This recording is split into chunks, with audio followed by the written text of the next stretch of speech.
Where's Aegon? I've not seen him, my prince. I will ask the Septons. Where the is he?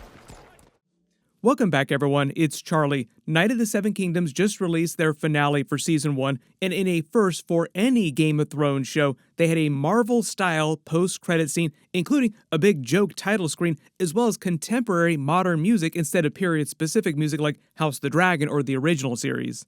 On top of that, the post-credit scene also changes a big book plot point in the way that first Hedge Knight story ends for Season 1, so we'll break it all down. I'm also in the middle of working on my Season 2 video for the Sworn Sword they're adapting for that season, so that should post tomorrow.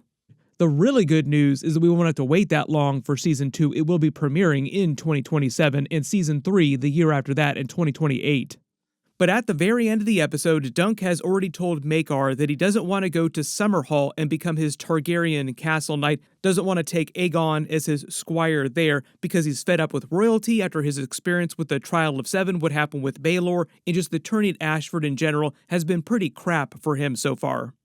But he is willing to squire Egg as a hedge knight on the open road because he does believe that Egg could be a good person if he's raised in the right way, in the way that Sir Arlen raised and trained him on the open road. However, Maekar refuses, not wanting Egg to grow up like a small folk. This part is from the books, but in the books, Maekar did eventually reluctantly agree to let Egg go with Dunk. But on the show, they treat it like this is the end of Dunk and Egg's relationship. But as he's about to actually leave the tournament after he's given Sweetfoot back to Raymond Fossaway, welcome back, Sweetfoot, Egg returns, joining him, saying that his father Maekar is letting him go with him, and he shaved his silver Targaryen Valyrian hair again because it started to grow back earlier, and changed out of his Targaryen black and red colors into riding clothes. They set off toward the Red Mountains in Dorne for their next adventure, Lord of the Rings, Fellowship of the Ring style. As Egg says, they have great puppet shows, and he's never been to Dorne before. That's mostly a reference to Tanzel Tootal, who lives in Dorne and went back there after the tournament. Then proceeds to drop the bombshell on Dunk that there are actually 9 kingdoms, not 7, which Dunk hasn't really thought about because he's not that learned. Egg is correct. There are 9 different governed areas, 9 different kingdoms in Westeros in present day of the actual series. The reason why the realm still calls it the 7 kingdoms, though, is because of a holdover from Aegon's conquest. There are 7 kingdoms of the realm, boy. Everyone knows that. Then everyone is wrong. Up to Aegon's conquest, Westeros was ruled by 7 different kings with 7 different realms. At the time of the conquest, it was Torrhen Stark, king in the north, Ronal Arryn, king of the mountain and vale, Harrenhal, king of the isles and rivers, Loren Lannister, king of the rock, Meryn Gardner, king of the reach, Argilac Durrandon, the storm king, and Miriam Martell, princess of Dorne. After Aegon's conquest, the realm was divided into 9 separate governed realms: the north, ruled by the Starks, the Vale, ruled by House Arryn, the Riverlands, ruled by House Tully, the Iron Islands, ruled by House Greyjoy, the Westerlands, ruled by House Lannister, the Crown Lands that became ruled by House Targaryen, the Reach, ruled by House Tyrell, the Stormlands, ruled by House Baratheon, and Dorne, ruled by House Martell still. But the term, the 7 kingdoms, just stuck, and everybody in the realm just kept calling it that, so Egg is not wrong. Like he's saying, technically it's 9 kingdoms instead of 7. There's also a quick moment where Dunk asks if he's mad, and Egg replies, is that relevant? And it's meant to be a payoff to Dunk's earlier conversation with Daeron about Egg also having the Targaryen madness like Aerion. And it's the show's way of saying maybe he does go mad someday eventually, even though in the books there's never any mention of him actually going mad. It doesn't mean that he doesn't have a predisposition for it though. As the Maesters say, when a Targaryen is born, the gods flip a coin.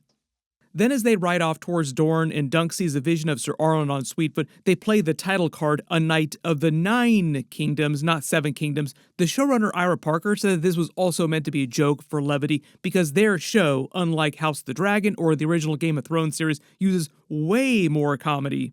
There was a lot of comedy baked into the original Game of Thrones series, but it was way more subtle. It wasn't nearly as overt as it was during Night of the Seven Kingdoms. And arguably, House of the Dragon has actually had a big problem weaving in comedy with a lot of the drama and big WTF moments that they've had season to season.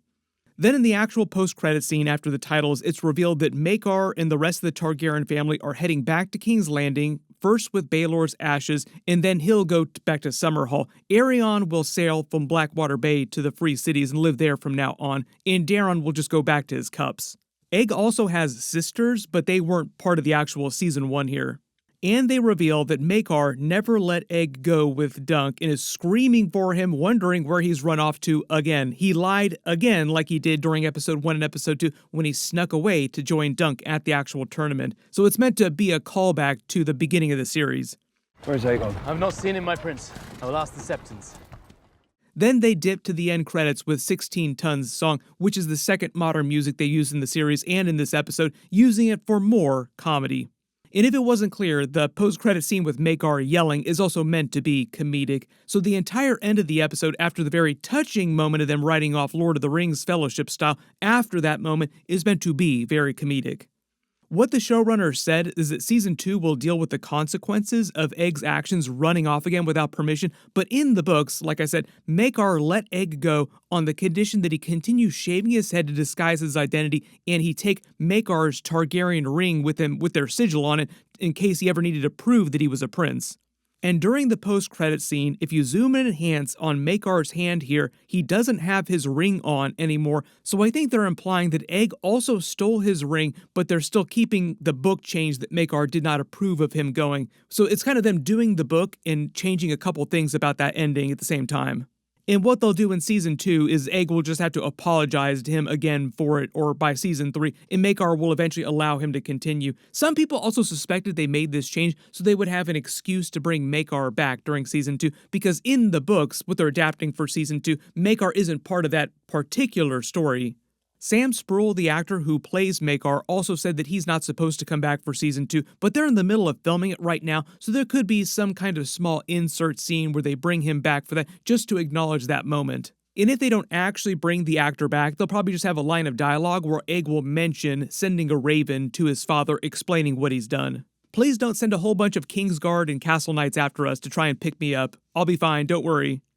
There were a couple other book changes with the way they ended the episode too, and what they'll probably do with Season 2, in the way they made some changes from the books for the adaptation for Season 1 as well. Like, there were some things from the Hedge Knight book for Season 1 that they changed that were not in that original story. Huh? My wife! Pleased to meet you, Sir Duncan. A couple of the other big changes involve Raymond Fossaway's character too. First was the one with Lady Rowan basically convincing Raymond to propose to her, saying that she was with his child because she slept with him, with the idea that she'd probably gotten pregnant from somebody else at the tournament earlier, realized that she was pregnant, and then saw what Dunk did, basically pulling himself up to a higher station by his own bootstraps. Like, she saw that Dunk basically was a small folk who was able to turn himself into something greater, so she was basically taking a page from his book and doing something similar, trying to up her station by getting in good with Raymond Fossaway and marrying him. We will see whether or not Raymond Fossaway is aware of what was going on here, like whether or not she was putting him on or he doesn't care. I think the idea is that Dunk knew what was really going on and he didn't say anything because he's just happy to see that Raymond is happy. And Raymond also probably isn't a total idiot, and he's probably just happy to have her. One of the other big changes with Raymond Fossaway's character was the Sweetfoot ending, where he winds up buying Sweetfoot back from the stables and tries to give her back to Dunk, and then Dunk turns around saying, well, she's gotten a little bit older, it's time for her to retire. It would be much better for her to live a nice life in an apple orchard just munching on apples all day long. Giving her back to Raymond Fossaway, who said that he's going to set up the Green Apple branch of the family, which is from the books. And as part of that, he's going to develop his family's cider business, so he'll become even more wealthy than he already is. He's already from a wealthy family, which is why he was able to buy Sweetfoot back in the first place.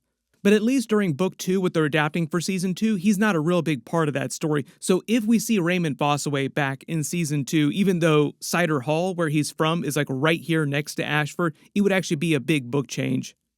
Also the same thing with Lionel Baratheon. He isn't part of Book 2 or even Book 3, but they might change that so that they can bring him back a little bit sooner. But I do believe that they will continue with the series for 4 or 5 plus seasons. George R. R. Martin gave the showrunner, Ira Parker, 10 additional stories after the 3 that they already have. So I do believe that they will continue for as long as HBO wants to continue paying for, as long as people are actually watching the series, and it did really, really well for them.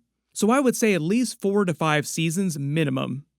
I'll talk a little bit more about those other 10 stories that George R. Martin has teased. One of the first ones, which would probably be Season 4, would be Winter Wolves. For those of you that want to see a House Stark-based story, Duncan and Egg do get involved with the Starks during this part of the timeline eventually, but not till after Book 3.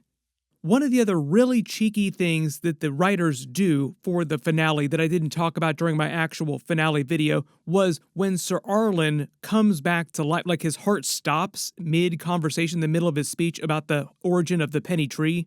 When his heart seemingly starts again and he just sort of comes back to life and says, "A true knight," finishes his story, I do feel like it is a bit of a pointed dig at George R. Martin saying, George, finish the books. Finish Winds of Winter, Dream of Spring, finish those other Tales of Duncan Egg, finish the future volumes of Fire and Blood that you also said that you were planning on doing at a certain point. A true knight always finishes a story. But remember, Ira Parker, the showrunner, has a great relationship with George R. Martin, and Martin himself could not stop talking about how much he loved Knight of the Seven Kingdoms compared to, say, like House of the Dragon Season 2, which he said he absolutely hated. There's a lot of different meanings to Sir Arlen's conversation in that flashback with Dunk that I get into during my actual finale video, so I'll link that at the end of this. But the bit about them making fun of George R. Martin not finishing his books in A Song of Ice and Fire yet was something that Martin himself would have seen and also chuckled at.